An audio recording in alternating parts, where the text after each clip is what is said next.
The double Helix Deviant Horsehide motorcycle jacket in black Teacore.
What's up, YouTube and all my fellow flat earthers? In today's video I'm very excited to be talking about this very special double Helix jacket made out of Japanese black Teacore horsehide leather. That's right, this is sold by a shop out of California called Snake Oil Provisions, who I've followed for a long time.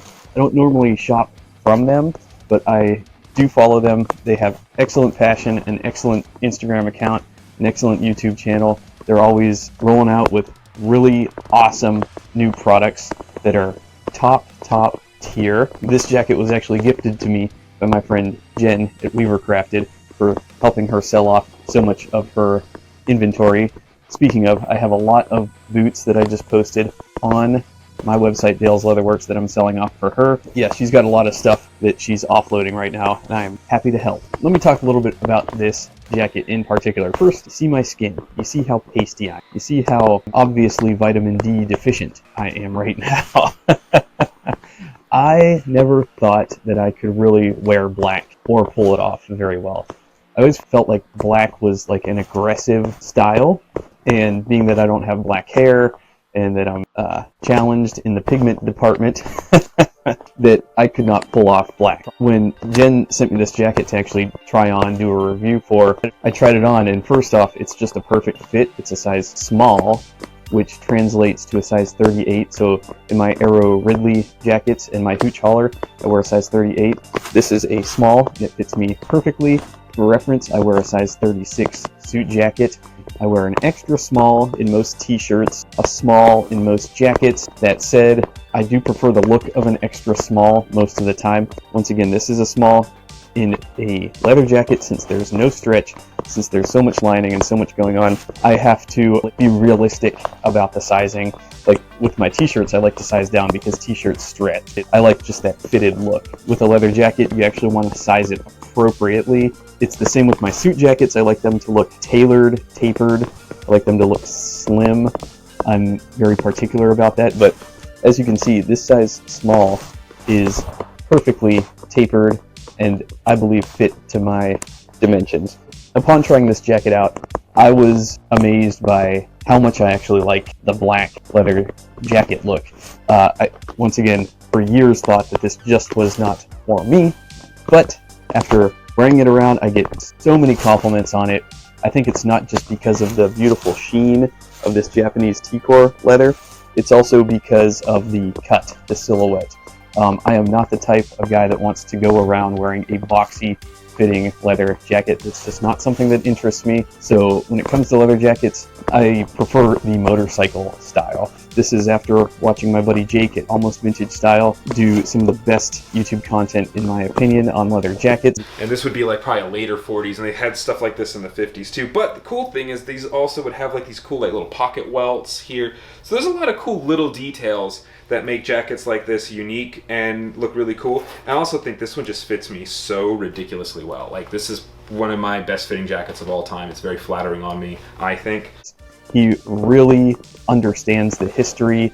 I just watched a bunch of his videos. He gets into the nerdy details of every step of the way of the leather jacket, how it evolved over time, everything that we know. He's really well versed in that. So I will leave a link to his channel in the description below, so go check that out if you're interested in nerding out on leather jackets. Me, I'm not an expert. I'm just a guy in my basement in front of my camera talking about this jacket. There's another channel out there by a guy named Fjord. He does really good work too. He's very passionate. He's very similar to me. He buys stuff and then he makes videos about it that he just loves. But watching his channel, there's actually no YouTube review of this particular jacket, which is why I kind of wanted to do a little extra research and get it right. On Fjord's channel today, we've been sharing a journey of discovering some of the best horsehide leather jackets available right now. And hands down, that would be from Japan. Deep pocket jacket is legendary. It's steeped in pop culture references and has incredible historic importance. But for me personally, it's just cool, come on. So in my hands, I've got Double Helix Works, the Innovator. I mean, what a cool name, come on. Now, I tell you a little bit about why this is my grail jacket, why my journey of discovery has culminated of owning this incredible jacket. Well, first of all, you can see how stunning the color is, the depth, the luster. You can see the three-dimensional texture of this horsehide is absolutely stunning. The jacket is black, but because of this complex tanning process, this horsehide is from Nita Tannery. And Nita Tannery is a business partner with Double Helix Works. So they get the absolute best horsehide. So the jacket has quite a soft feel. If I compare it to my Will McCoy, if I compare it to Shinky, high-end Shinky horsehide, it's much softer. It's more pliable. It's the strangest thing. It's a heavier horsehide, but it's softer. It has much more soft, luxurious feel to it. Shinky tends to be quite stiff. This is much more comfortable. It actually molds and breaks in much easier. Much more movement you experience in the jacket as well. You can see the depths of the color, the shine. You can see the three-dimensional texture. It's incredible. He went through the history of the Double Helix company that makes this jacket here. And he was saying that Double Helix, they started in 2017. They're a Japanese brand. They developed relationship with a particular Japanese tannery called the Nita Tannery, N-I-T-A, Nita. And apparently, this tannery sources Polish horsehides. Now, on the Snake Oil Provisions website, they actually say that this particular jacket is made of German horsehide. Now, I don't know how big of a difference it makes going from German to Polish horsehides. I believe that Nita Tannery is probably sourcing from both Poland and Germany. I only own 4 leather jackets. I own 2 Aero Ridley jackets, 1 Aero hooch collar. The Aero Ridley jackets, they have a belt across the bottom, and I thought I preferred that look because it just sort of completes the look, right? You zip it up and then you buckle the belt. To me, it's just badass from the bottom of the jacket to the top. Love the look of it. However, I was stunned by how much emphasis I was placing on overdoing it on the details. What I actually really enjoy about this jacket is the simplicity of it. I simply zip it. It's a single cross zip, and it's on, and it's ready, and I'm not missing anything by not having the belt here. I actually quite like it. It's actually quite a breath of fresh air to not have to buckle the belt every time I put this jacket on. The other big thing that I noticed is the ease at which this horsehide moves around. There wasn't much break-in with this jacket. It's very easy from the outset to put it on and wear it every day. I won't lie to you, I absolutely love my Aero Ridley jacket in natural front quarter horsehide Chrome XL. Absolutely love the thing. It's broken in wonderfully, but if I'm being honest, it's still not comfortable. It's still very rigid. I still fight with it every time I have it on. It's heavy. The Chrome XL smell is kind of harsh still. Now, I love the smell of Chrome XL, but this front quarter horsehide has a little bit harsher of a smell when compared to cowhide Chrome XLs. Now, every batch variation is going to be different, so your mileage may vary on that. This horsehide, it's very rough, and every time I wear it, I'm fighting with this thing. It still stands up by itself. Look at that. Look at that. Look at that. What is this, Weekend at Bernie's? This would be a good Joe Biden jacket. Anyways, yeah, as much as I love this thing, it's just, I even took this to Alaska. I was beating the crap out of it, hiking in it. It was getting rained on. I was sitting on it. I was using it as a pillow. Despite all that, it's still something I have to fight with, despite really trying to break it in hard. This thing, this double helix, has been luxuriously comfortable from the start. That's one thing that I absolutely love about it. It's also not as heavy. According to Fjord, the Nita Tannery, the leather that double helix sources, is known for its consistency and its velvety suppleness. It's not nearly as rugged. It's much more refined. It's not nearly as chunky as this Chrome XL is. This jacket's just a little bit more spongy, I would say. Let me read a little bit. This is the Double Helix Deviant Horsehide Motorcycle Jacket in Teacore Black. Now, one thing I'll note is that, yes, this is Teacore, but I haven't seen any Teacoring coming through. When I look at raw edges, I do see that as it scrapes, it will Teacore, but so far no Teacoring has occurred. The Deviant motorcycle jacket from Japanese leather makers Double Helix is a modernized double-rider asymmetrical motorcycle-style jacket made from special Teacore horsehide leather. Double Helix opted for no epaulettes or belt on this model, giving it a streamlined and easy-to-wear look. The Deviant is just as great on the bike as off. Crafted from top-of-the-line horsehide leather from Japan in brown overdyed black. This leather is highly sought after because of the unique way the black dye wears off to slowly reveal browns underneath. To hell with a perfect reproduction of jackets from days gone by. This is the stripped down, easy to wear leather jacket that you've been dreaming of. Made of vegetable tan Teacore horsehide from Germany. 1.3mm thickness, semi-aniline finish, minimal double rider silhouette with no belt or epaulette. Bi-swing action back for ease of movement. Nickel and brass hardware throughout. Quilted Cupra lining. Made in Japan. Alright, so the small is a 38.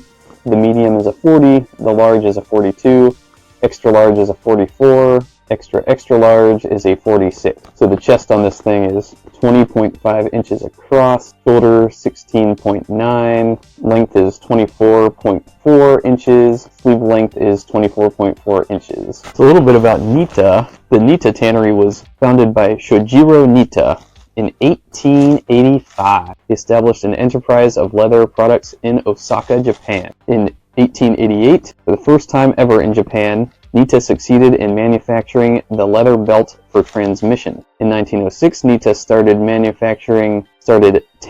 in Hokkaido. In 1909, Nita established the Nita Leather Belting Company. In 1918, they developed a rubber belt and started sales of rubber belts, started producing glue and gelatin. In 1945, they divided and established Nita Leather Belting Company, Nita Gelatin Company, and Nita Rubber Industrial Company. In 1968, they built the Nara factory in Yamato Koriyama in the Nara Prefecture, and they established Nita Moore Company with Samuel Moore of America. In 1991, Nita Industries Europe was established in Germany, so that's possibly when they started working with Germans to source their hides from. 2015, Nita Thailand. They're involved in the chemical industry, rubber. Yeah, they seem to have a hand in a lot of stuff. Leather tanning just appears to be one segment of the overall reach of the company. It seems like they're very much involved in a lot of other things. Oh, this is interesting. There's an article on Hypebeast. 4 designers reinterpret Shiro Nameshi, the ancient Japanese tanned leather. Native to the Himeji region of Japan, Shiro Nameshi is a tanned leather that applies no chemicals in its crafting process and is finished using only salt and rapeseed oil. With a history spanning over 1,000 years, this intricate method had once nearly become extinct until tanning leather craftsman Matomo Nita sought to revive the art. This year, 4 designers teamed up with Nita to honor the historical legacy of the fabric through a contemporary lens. Hand-printed by artist Kansai Noguchi, the Shiro Nameshi is interpreted by each designer's unique language. This article was written in 2022, with an ethos rooted in the idea that the left foot and right foot of the shoes have different expressions.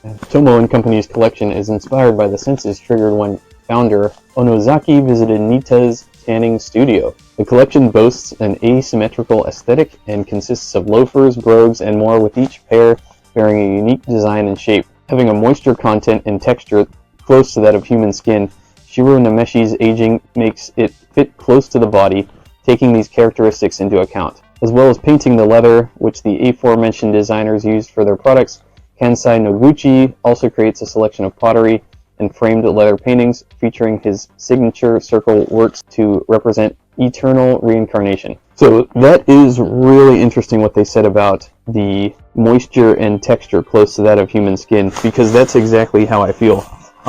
When I wear this jacket, I don't feel like it's necessarily a foreign object. I feel like it just mends beautifully with not only my movements, as Snake Oil Provisions stated in their write-up, but it also feels like a natural part of my body. And yeah, in a creepy way, it does feel like human skin. I love it. I'm not a cannibal, but I absolutely love the natural feel that this jacket just sort of works and moves with me. And then, yeah, so we got zippers on the sleeves that I always leave open because I can move my arms easier when the zipper is open.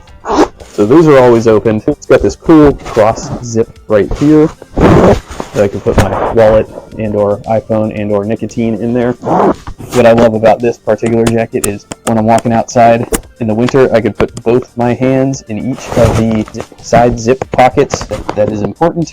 With this here Aero Ridley, it's only got one side pocket, which means only my right hand gets to stay warm while my left hand is left out to the elements. I can't get my left hand down into this little pocket, so I'm screwed. Let's open up the jacket. So on the inside we've got Riders Club double helix patch right here. The lining is also this quilted Cupra lining, is very luxurious. Yes, it's quilted, as you can see, and it's very soft on the inside. And the really cool double helix logo here, it says Nita 1946 there. Nita Horsehide, Tokyo, Japan. And before I continue this review, I hear the questions already. Dale, that is an amazing sweater. Where did you get that sweater? Well, I'm going to tell you. I got this sweater as part of a pre-order from Gustin. This is called the Vintage Dark Indigo Contrast Stitch Crewneck Sweatshirt from Gustin. I bought mine as part of a pre-order, a package deal. I got both the lighter blue and this darker blue. These are indigo dyed. So you denim heads, if you want to complement your denim collection, then get yourself an indigo dyed crewneck sweater from Gustin. These retail at 99 bucks. This is indigo dyed to perfection, made right in the USA, now with a special nod to selvage denim in the form of classic orange contrast stitching. This is the ultimate crewneck sweatshirt with a vintage twist. Cut and sewn in California. Now for sizing, this is an extra small. Like I said, normally when I have the option for a sweater, a crewneck, a t-shirt, I'm getting extra small because I just like the fit. As you can see, it's a classic cut, so it still has some extra room in there. But overall, I really like the fit. It's really comfy and cozy these cold winter months. Final thoughts on this amazing Horsehide Teacore leather jacket. My final thoughts are, well, I have a lot of black boots. I have black Engineers, I have black Chrome XL Parkhurst, Grant Stones, Trumans. I've got my chinky black Horsehide Renav goods, and I just feel really good wearing my black items. I don't normally wear black in like the summer because black retains heat, but I do like to wear it more in the winter. This jacket's been getting a lot of love with my black boots and black belts recently. And on my walks outside, I'm clocking in about 15 to 17,000 steps a day. It's so much fun to actually get to not only own these garments, but then use them as part of your lifestyle. And for me, you know, I encourage people to walk for health reasons. Walking is the king of fat-burning exercises, in my opinion. It comes down to devote 2 hours, 3 hours a day to walking. I do, and it's actually a lot of fun to get to actually use this stuff. Taking it outside, walking in it. Not only do you get a great patina on your boots and your jackets, but also you get to experience how they apply to the weather outside. Is it raining? Is it 20 degrees? Is it 30 degrees? What kind of layering do I have to do? What kind of wind resistance do these items offer? These are things that you can only learn through utilization of the items in the elements. I'm not talking about a quick walk from your car to your work, or, you know, from the parking garage into the mall or whatever. What I'm talking about is getting out there, walking the neighborhood, walking your track, and committing to that for an hour, 2 hours a day. You really get to learn all the benefits that these expensive items offer you in true application. This jacket is not cheap. This is $1,985, but is it worth it? Yeah, I would say it's definitely worth it. It's an investment, but if you already like leather jackets, this one is just, it's simple, it's beautiful, it's got a lovely sheen. Let's see, a single layer of it. The reason why it's so, okay, so it's 3 1/4 ounces thick, and so when it's double layered, we're looking at 6 1/2 ounces thick. We've got button lapels, also this thing doesn't end up going flying everywhere. We've got an inside leather pocket in here for you quiet carry types. I'm in Marylandistan, so that sort of thing is highly frowned upon in public. But one day when I retire to the South, I'll definitely be making use of that. So, final thoughts. This is perfection, folks. This is taking the best possible material and making the best possible cut in the most simplistic, easy, effortless design to use. And I really just love this jacket. I love the way that it all came together. If I'm being honest, I do love this natural Chrome XL Ridley jacket very, very much. This is, by all accounts, a Grail jacket, but it's heavy, it's cumbersome, it's rigid, it's not comfortable, it smells kind of funny still. For a leather aficionado like myself, who likes to experience different kinds of leather and how it ages, then this is an obvious pick for my rotation. But it's not the apex of design. And what do I mean by that? It's just not practical for everyday use. This is taking the best aspects of comfort, luxury, and design, putting it all together. Not only do you have a special piece of very special leather, but it's actually been tanned and selected in such a way to be an ideal jacket leather. And that's what I absolutely love about this thing. But as always, I want to hear your thoughts wherever you're located on this flat earth. What do you think about this double helix jacket? Is it too expensive? Is it priced just right? Do you own it? Do you have any experience with this Nita Horsehide?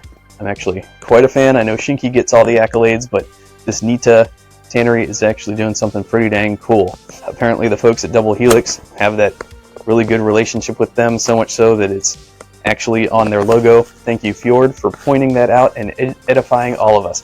Anyways, thanks so much for watching, guys. I'm Dale Dale's Leatherworks. End of transmission.